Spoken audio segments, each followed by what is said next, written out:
Welcome to the Podcast Editing and Support Show. My name is Dave. Are you ready? Are you ready? Let's go. We're going to start the episode right now. Happy to have you here. Let's do this.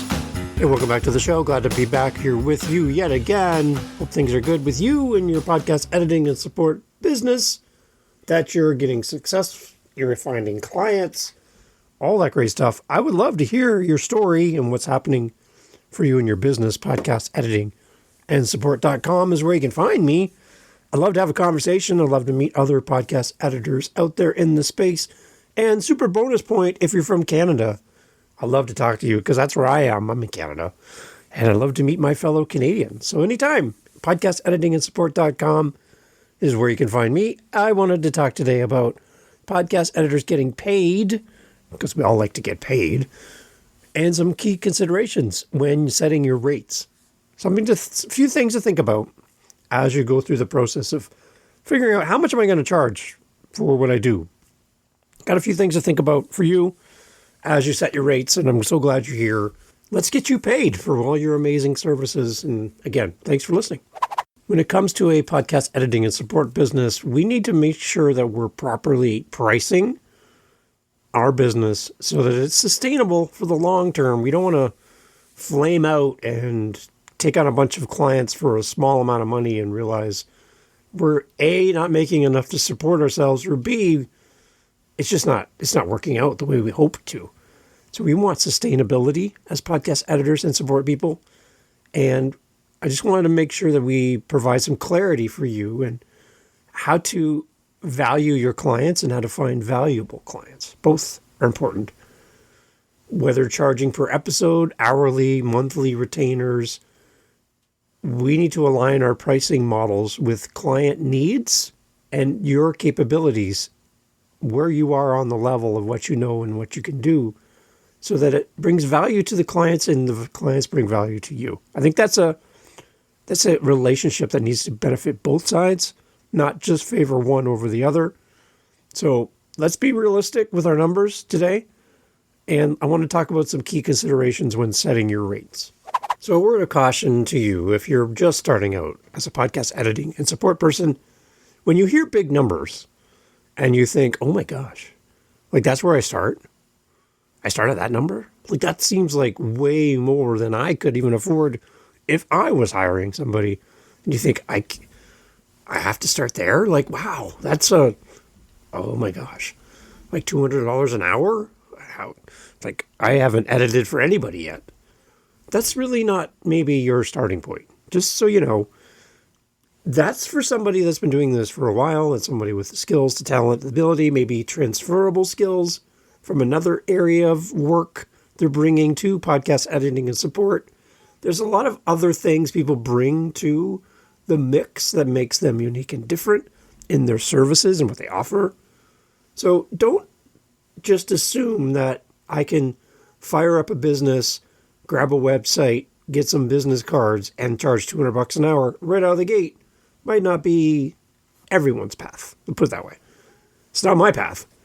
So I wanted to encourage you just to keep that in mind. That as we talk numbers and we get into this a little bit, that there is no shame in starting out small and building your business the right way with the right clients, learning and growing, developing your skills, getting references, getting feedback, getting word-of-mouth marketing happening behind the scenes.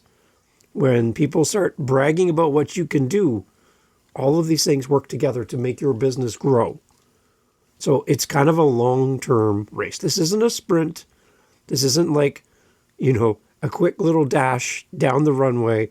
No, this is more of a long-term race through the forest, cross-country running type thing.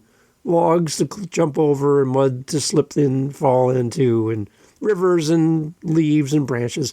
There's a lot going to happen in your race as you build your business. So be in it for the long term and realize that the results you're going to see in the future may not be the results you see today. And you should be okay with that. Just like with everything, you're building a business in the background. Think of it from a podcasting point of view. A podcaster with zero background, no social following, no big name, They're not famous. They're not Hollywood famous. They're not a musician or some superstar sports guy or sports person. You don't have any of that. And you start a podcast, you don't anticipate that you're going to have 100,000 listens on episode 1, right? And I would never encourage somebody to have that as a goal straight out of the gate with zero background. It's going to be something that builds over time. And I think we need to treat our business the way we would treat a podcast. That we are going to build this over the long term. So if we have sustainability, a strong foundation, great interaction with an audience for you, clients, and we're building something in the background that's going to last. It's not going to fall over. It's something that's got stability, strength, and it's built the right way because we invested in it from the beginning without worrying about the results at the beginning and doing a lot of the work ourselves to make this happen. It's going to take a while. So let's jump into this. Some key considerations around setting your pricing and your rates. When you're calculating your rates for what to charge clients, there's a few things you need to factor into your planning that you might not naturally think of. For example, any subscriptions you have to a software platform. So a digital audio workstation is where you do your editing and where you do all your cuts and your fades and your music and your stuff. Some of these are paid. Some of these are free. I'm an Audacity person. I will always be an Audacity person because why not? I love it. I've been using it before there was podcasting. Yeah. So there's no reason for me to switch. It's like another arm for me. I just know it inside and out, and there's no reason for me to go to a paid platform. I see no draw pulling me away from Audacity, so I love it. Whatever digital audio workstation you decide to use, just remember that you have a monthly, regular, annual fee you're paying for that service and that software platform. Don't forget, that needs to be factored into your cost to be sustainable for your business. That's a number. That's a number that's going to eat into your profits if you don't account for it right from the beginning. So remember, any software subscriptions, Calendly, anything that you're using for Canva, any of those programs or services or anything monthly, go back in your credit card statements, look at any monthly charges and make sure you've accounted for that as part of your overhead to run your business. And then any equipment costs, and then any personal or business expenses.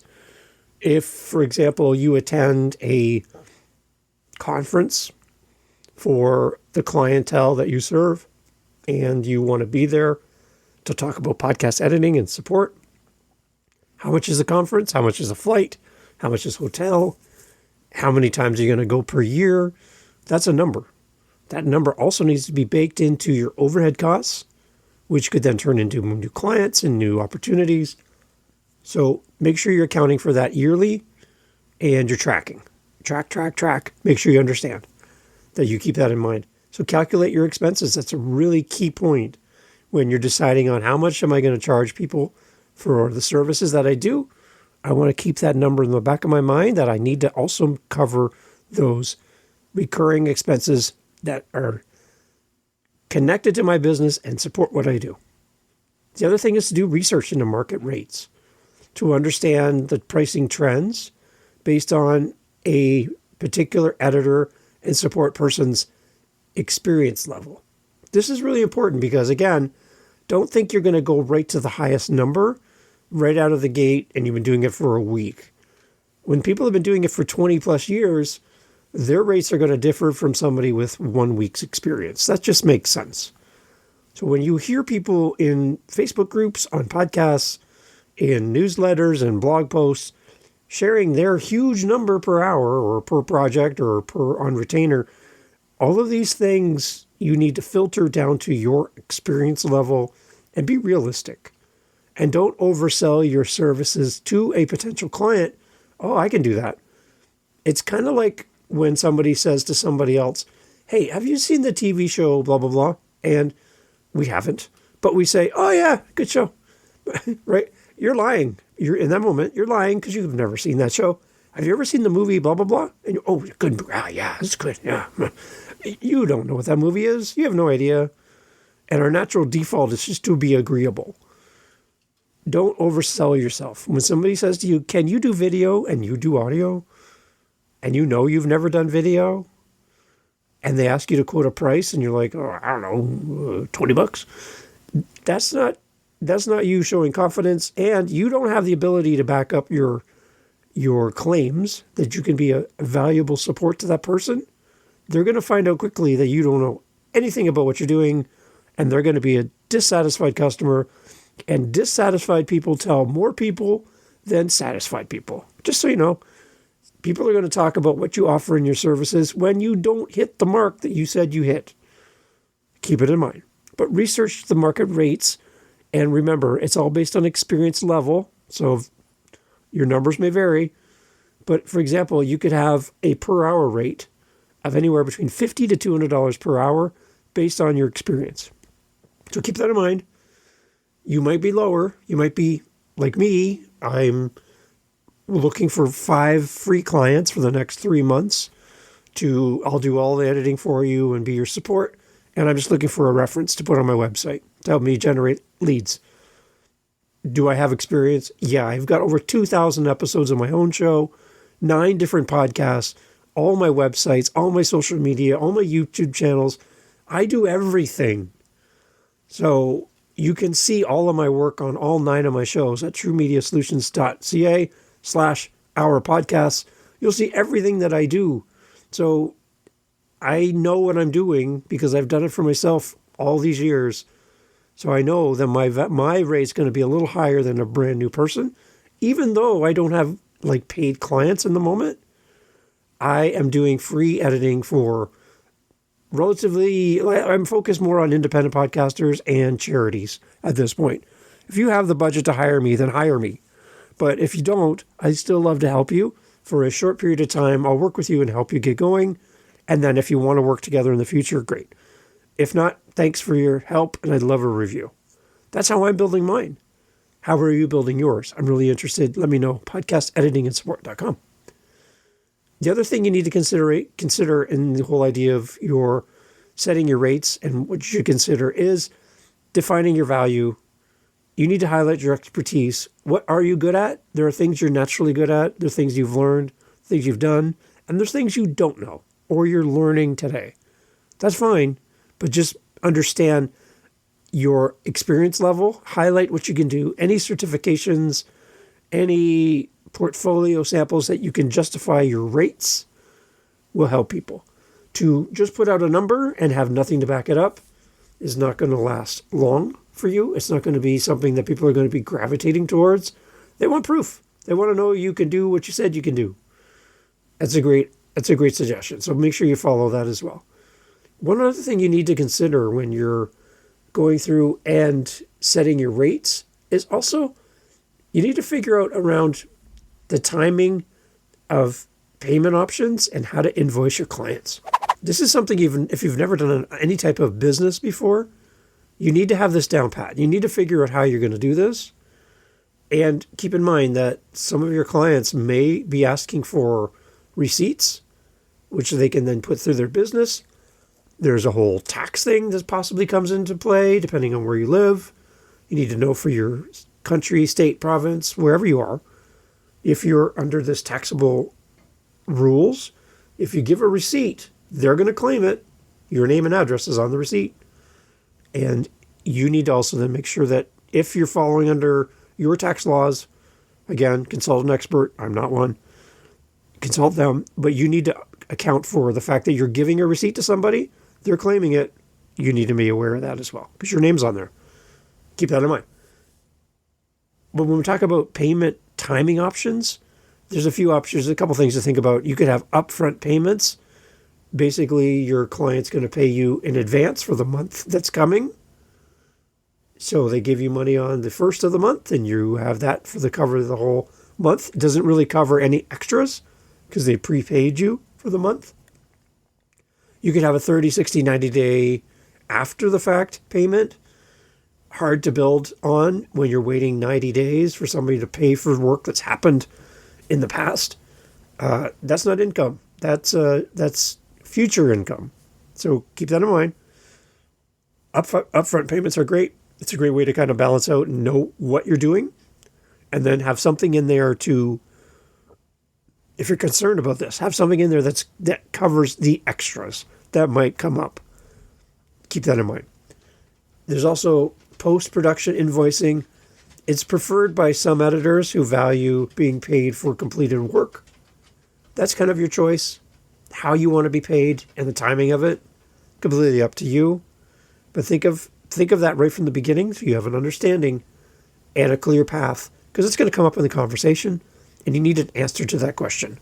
How do we invoice? How do we get paid? And how do I make payments to you as an editor? You need to have that figured out from the beginning.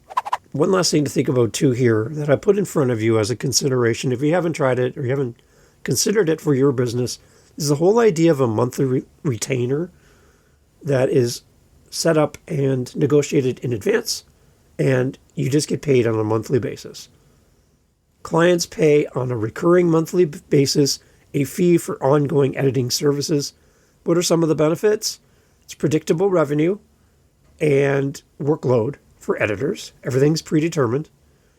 Stronger client relationships because there's constant collaboration and you're building over time. It builds a community feeling between you and the podcaster you serve. And as well, higher customer retention and increased opportunities for upselling new services. There's always an opportunity to offer new things as you develop your skills that could add to this relationship and keep people from looking elsewhere when you don't offer the extras that you didn't offer when you first set up your agreement. Now you're adding these things. It'll keep your customers longer, keep the relationship growing, because you want to keep growing. And as new demands and new things come up in podcasting, you want to be able to respond and react and offer things that give value to your audience, to your clients, right from the beginning. You want to be on top of that. So as people head towards video, what are your thoughts? If you're an audio podcaster, do you have any thoughts about video at all? Shorts, clips, something? Think about it. There might be an opportunity, and you might have to get into video at some point. So instead of letting it pass you by and keep turning down projects, eventually people are going to stop coming to you. So think about how you can grow your business and how you can grow and expand your knowledge and what you offer. Because the more things you offer to a potential client, the less they have to go look for somebody else to fill in the gaps of the things you don't do. Keep it in mind. I'd encourage you to consider it and come up with your suite of services. As you set your rates, make sure you're keeping in mind your expertise level. You're looking at what's happening in the market. You understand what other editors are charging. You are building up a network of connections through your podcast, through your social media, through your website, your newsletter, whatever it is. You're building a client base, and you're nurturing that client base from the beginning. That's your starting point. To throw out a shingle and say, hey, I'm an editor, I'm a support person, and here's my $200 per hour rate, and there's nothing to justify that, you're going to have a hard time selling what you do to people without proof. I want to know what I'm getting if I'm going to sign up for $200 an hour with you. I want to know from my plumber, my electrician, that they're worth the money and time, and they're going to take a headache off of my plate that I don't have the skills to do, I don't have the license to do, I'm going to make a big mess if I do it myself. I want to have confidence, and confidence comes from proof. Reviews, I check out my plumber and electrician's reviews. I want to know that this person is trustworthy and I'm going to not be sold something or upsold something I don't need. I want to trust who's in my house giving me a quote. People are going to welcome you into their podcast, and you need to earn their trust. So come up with your portfolio today, like I'm doing. Get some free clients, get some reviews, and start building your business now. While you're working elsewhere, start building your business now so that you can have a firm foundation that you can leverage in the future. And I'd love to hear for your thoughts and your business and promote you, have you on as a guest here on Podcast Editing and Support. It would be great to have you on and share your journey and give you an opportunity to get in front of people that are potentially looking for someone just like you. reach out. I'd love to hear from you. podcasteditingandsupport.com. Thanks for listening to the Podcast Editing and Support Show.